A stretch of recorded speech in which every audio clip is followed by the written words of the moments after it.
તો નમસ્કાર મિત્રો, ગુજરાતી અપડેટ યુટ્યુબ ચેનલમાં આપ સૌનું હાર્દિક સ્વાગત છે। તો મિત્રો, વડોદરા જિલ્લાના પાદરામાં એક મોટી દુર્ઘટના સર્જાઈ હતી। મિત્રો, મળતી માહિતી અનુસાર પાદરા જંબુસર વચ્ચેનો જે ગંભીરા બ્રિજ છે તે તૂટી ગયો હતો। મિત્રો, આ બ્રિજ તૂટતા 3 લોકોના મોત થયા હોવાના સમાચાર અત્યારે સામે આવી રહ્યા છે।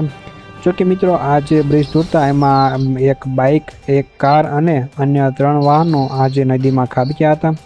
તો મિત્રો, આ જે ગંભીરા બ્રિજ છે તે ઘણા સમયથી જર્જરિત હાલતમાં હતો, છતાં પણ મિત્રો આ બ્રિજ ઉપર વાહનોની અવરજવર ચાલુ રાખવામાં આવી હતી। મિત્રો, આ બ્રિજ તૂટ્યો એમાં 2 ટ્રક નદીમાં ખાબક્યા હતા અને એક ટેન્કર છે તે બ્રિજ ઉપર લટકી ગયું હતું। તો મિત્રો, રાજ્યના માર્ગ અને મકાન વિભાગની ગંભીર બેદરકારી અત્યારે સામે આવી છે। ગંભીરા બ્રિજ જર્જરિત હોવા છતાં બંધ ન કરાતા મોટી દુર્ઘટના બની હતી। મિત્રો, આ જે બ્રિજ છે તે ઈસવીસન 1981માં બન્યો હતો અને ત્યાર પછી 1985માં આ બ્રિજને ખુલ્લો મૂકવામાં આવ્યો હતો। મિત્રો, આ જે બ્રિજ છે તે જર્જરિત થઈ ગયો હતો અને નવો બ્રિજ બનાવવાની માંગણી ધારાસભ્ય ચૈતન્યસિંહ ઝાલાએ કરી હતી। સરકારે નવો બ્રિજ બનાવવાની મંજૂરી પણ આપી હતી, પરંતુ આમાં જે વાહનોની અવરજવર છે તે બંધ કરાઈ નહોતી।